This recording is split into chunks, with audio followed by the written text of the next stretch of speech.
আমি হুজুরের কাছে জানতে চাই এটাই যে আমরা কি হক্কানি ফিরদেরকে ফলো করতে পারি, আর যদি আমরা হক্কানি ফিরদিকে ফলো করি আর এক্ষেত্রে যদি আমরা যদি ভালো কোনো কিছু তাদের কাছ থেকে নসিহত পাই, যেমন ওজিফা না হলো ভালো কোনো কিছু কথা, ভালো বা ধরেন যে হালাল হারাম এভরিথিং এই ধরনের কোনো কিছু যদি আমরা ওনার কাছ থেকে পাই, তাহলে কি আমরা এই হক্কানি আলেম ফিরের কাছে যেতে পারি? আমি হুজুরের কাছে এই প্রশ্ন জানতে চাই। আসলে পীর মুরিদি প্রথাটি এটি ইসলামের মধ্যে ঢুকেছে, মুসলিম উম্মার মধ্যে ঢুকেছে।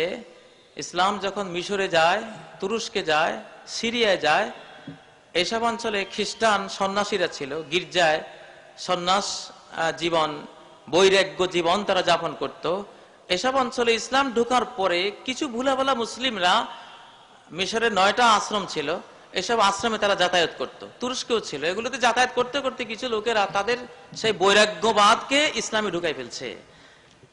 পীর মুরিদি বা তাসাউফ এগুলি এক ধরনের বৈরাগ্যবাদ। ওই বৈরাগ্যবাদটাই বিভিন্ন রূপে রূপান্তরিত ইসলামে ঢুকে গেছে। এই জন্য আপনি যে বলেন একজন হাক্কানি পীর, একজন হাক্কানি পীরকে হাক্কানি হতে হলে পীর মুরিদি আগে ছেড়ে দিতে হবে। পীর মুরিদি, কারণ পীর মুরিদি এটার প্রথম কথাই হবে আপনাকে বাইয়ত করানো হবে নকশবন্দি তরিকা, চিস্তিয়া তরিকা, হারুনিয়া তরিকা, মুজাদ্দিদিয়া তরিকা, সাজেলিয়া তরিকা, কত তরিকা। অথচ কোরআনের 7 নম্বর সূরা আল আনআমের 153 নম্বর আয়াতে সাফ আল্লাহ বলে দিয়েছেন, ওয়ান্না হাযা সিরাতী মুস্তাকিমা, এই যে আমার ইসলাম একটা মাত্র পথ, সরল পথ, ফাত্তাবিউ, এক তরিকার অনুসরণ করো, ওয়ালা তাত্তাবিউ সুবুল, বিভিন্ন তরিকার অনুসরণ করো না। যদি বিভিন্ন তরিকার অনুসরণ করতে যাও, ফাতাফাররাকা বিকুম আন সাবিলি, তোমাদেরকে বিচ্ছিন্ন করে নিয়ে যাবে আল্লাহর ইসলাম থেকে বহু দূরে। অতএব কিছুতেই বহু তরিকার অনুসরণ করো না। আর পীর মুরিদির প্রথম ছোটই আপনাকে বহু তরিকার সবক দেওয়া হবে। বহু তরিকা ছাড়া নকশবন্দি জিকির করতে হবে, হারুনিয়া তরিকার ধ্যান করতে হবে, তারপর চিস্তিয়া তরিকার মুরাকাবা করতে হবে, এই করতে হবে, সেই এত তরিকা তো ইসলামে নাই। তরিকা কয়টা? একটা। কুল ইন কুনতুম তুহিব্বুনাল্লাহ ফাত্তাবিউনি, বলো আল্লাহকে যদি ভালোবাসো তাহলে আমার অনুসরণ করো। আসলে বিশ্বব্যাপী পুরোহিত, পীর, ব্রাহ্মণ, ঠাকুর, পোপ, ফাদার, এসব ধর্ম নিয়ে যারা স্টক ব্যবসা করে, ধর্মকে মনে করে এটা আমাদের স্টক মাল, এটা নিতে হলে আমাদের থেকে নিতে হবে। আমাদের মিডিয়া ছাড়া কেউ আল্লাহ পর্যন্ত যাইতে পারবো না। নাউজুবিল্লাহ মিন জালিক। ইসলামের সবচেয়ে বড় সৌন্দর্য হলো যে ইসলাম বলছে আল্লাহ পর্যন্ত পৌঁছতে তোমার কোনো ভায়া মিডিয়ার দরকার নাই, সরাসরি পৌঁছবে, সরাসরি সেজদা করবে আল্লাহকে, সরাসরি রুকু করবে আল্লাহকে, সরাসরি হাত বেঁধে হাত জোড় করে আল্লাহর সামনে দাঁড়িয়ে যাবে, সরাসরি প্রেয়ার জানাবে, প্রার্থনা জানাবে কার কাছে? আল্লাহর কাছে। কোরআনে কারীমের সূরা আল বাকারার 186 নম্বর আয়াতে কি সুন্দরভাবে আল্লাহ বুঝিয়েছেন, ওয়াইজা সাআলাকা ইবাদি আন্নী ফাইন্নী করিব, আমার বান্দারা যদি আমার সম্পর্কে তোমাকে প্রশ্ন করে তাহলে আমি তো কাছেই।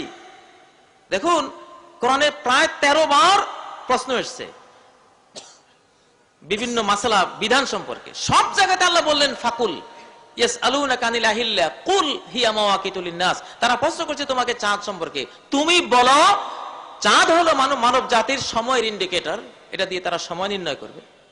তুমি বলো, সব জায়গাতে তুমি বলো, তুমি বলো, তুমি বলো। আল্লাহ মুহাম্মদুর রাসূলুল্লাহ সাল্লাল্লাহু আলাইহি সাল্লামকে দিয়ে বলিয়েছেন। কিন্তু আল্লাহর জাত সম্পর্কে যখন প্রশ্ন এসেছে, আমার বান্দারা যখন আমার সম্পর্কে প্রশ্ন করে, তখন আল্লাহ বলেননি ও মুহাম্মদ তুমি বলো যে আমি কাছে। এখানে তুমি মাইনাস করে দিয়েছেন। আল্লাহ তার আর বান্দার মাঝখানে কোনো মিডিয়া রাখেন নাই, এমনকি মুহাম্মদুর রাসূলুল্লাহকে রাখেন নাই। বললেন সরাসরি ওয়াইজা সাআলাকা ইবাদি আন্নী ফাইন্নী করিব, বান্দারা যদি আমাকে আমার সম্পর্কে তোমাকে প্রশ্ন করে তো আমি তো কাছেই। উত্তরটা সরাসরি কে দিচ্ছেন? আল্লাহ নিজে দিচ্ছেন। এটা বুঝালেন যে বান্দার আর আমার মাঝখানে কোনো মিডিয়া নাই। এই জন্য ডক্টর ইকবাল বলেছেন, সৃষ্টি ও তার স্রষ্টার মাঝে কেন আড়াল, মধ্যবর্তী মোল্লাকে আজ হাঁকিয়ে দাও।